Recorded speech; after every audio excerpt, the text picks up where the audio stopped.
Hello, here I am again in the cozy confines of my church office. We just did the live stream of the Sunday morning service, and I'm in here now to record Bible Time, Believers Fellowship Bible Time. This is the Monday, April 6th edition, Numbers chapters 7 and 8, as we work our way through our daily Bible reading, reading the Old Testament over a 2-year period. We're at Numbers 7 and 8. And I think this would be a good time maybe just to review a little bit as we start a new week and as we dive back into the book of Numbers. Let me just review a little bit. Numbers, or as it could be called, in the wilderness, because that's really where it happens, is a record of Israel's time in between their exodus out of Egypt and their entering into the promised land of Canaan. And it's a record of God's faithfulness to them, providing for them through all that time, but it's also a record of Israel's unfaithfulness to God, as we're going to see as we go through the book. In fact, 1 Corinthians 10:6 tells us that these things were written for our example. It's a warning. The book is written, the things are recorded so that we would be warned by what Israelites did in their unfaithfulness. Now, these first 10 chapters we've called the first 10 chapters order. They're getting everything ready, everything set up in order to march into the promised land. And they got off to a good start. You'll notice throughout these chapters, everything it says for the Lord for them to do, it says that they did it. They did just as the Lord commanded Moses. You'll see that statement over and over again. They're off to a great start. And I've been giving you a string of words to help you think through the book of Numbers. And first of all, why all those numbers?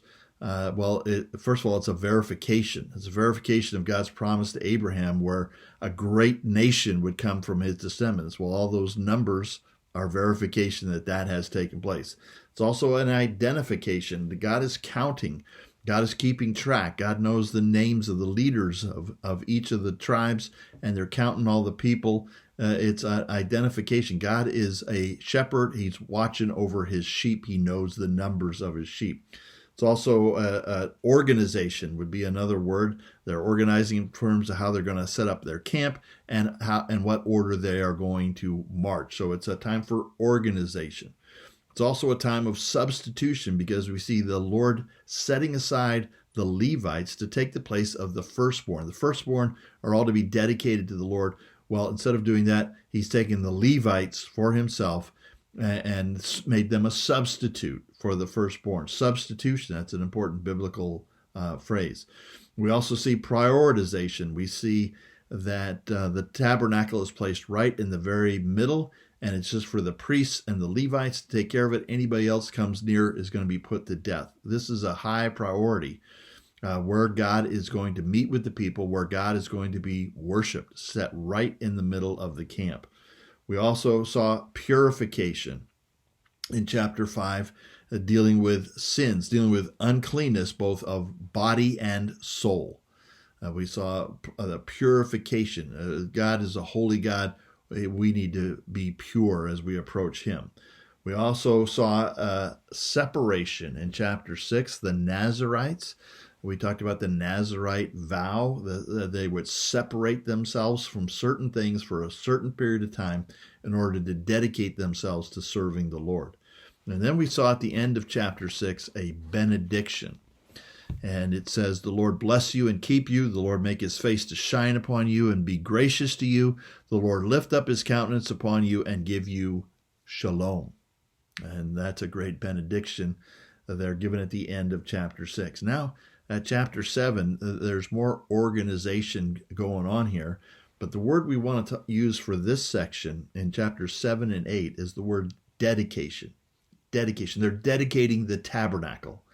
And you'll see in chapter 7, which, by the way, is the second longest chapter in the Bible, you see in chapter 7 all 12 tribes bringing a generous gift for the service of the tabernacle, generous and practical. You'll see them bringing things like wagons and oxen so that the Levites can carry the elements of the tabernacle with them when they move.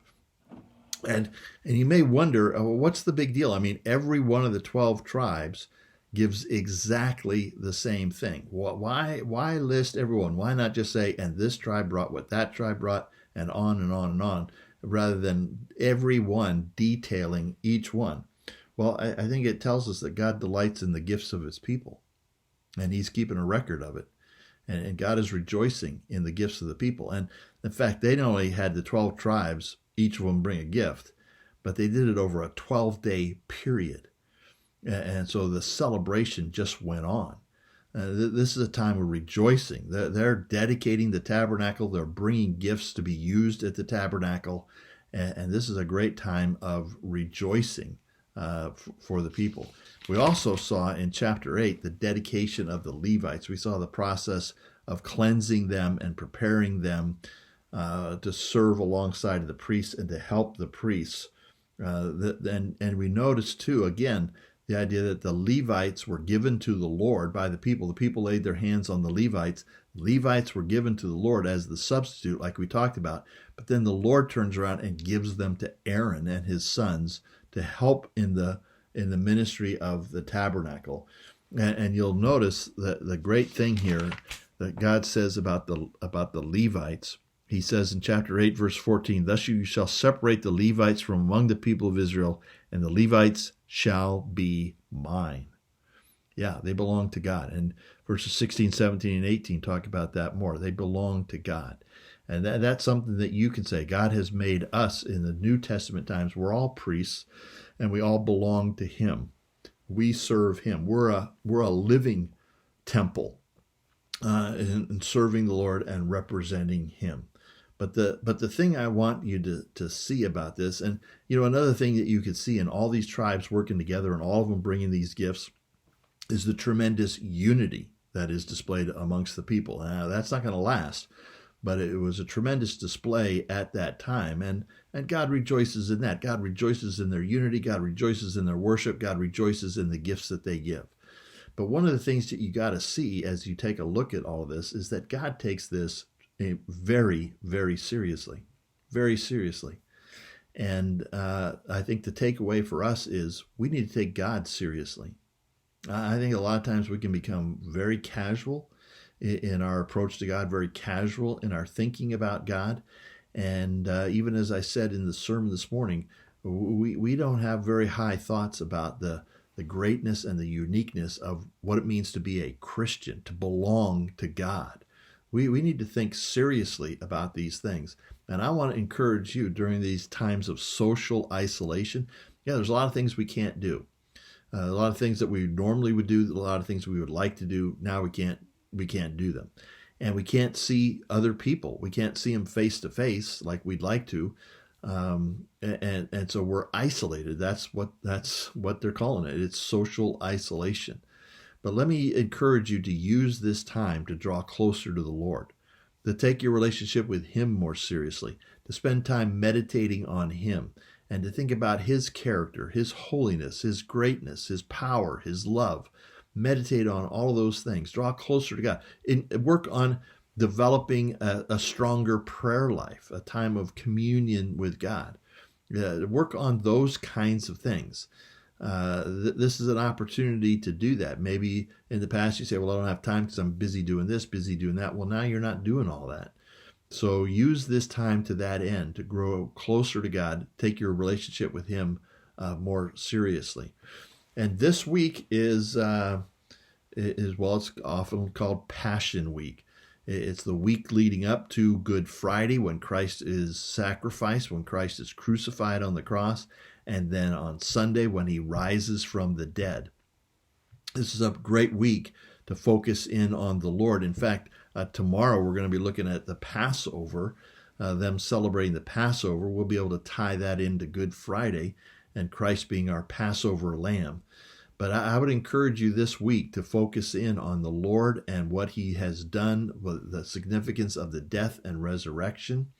We're going to have a Good Friday service at 7 o'clock. We'll be live streaming that, as well as a resurrection service on Sunday morning at 9. I would encourage you to make your plans to be a part of that. But also use this time this week to turn your thoughts towards the Lord and to meditate on his greatness. To take him seriously. One of the things I'm going to do this week is each week on the YouTube posting of this video, underneath the video, right underneath here, I'm going to post a link to a song that you can listen to that I think is appropriate for this week, this Passion Week, just to encourage you as you worship the Lord and think about Him during this week.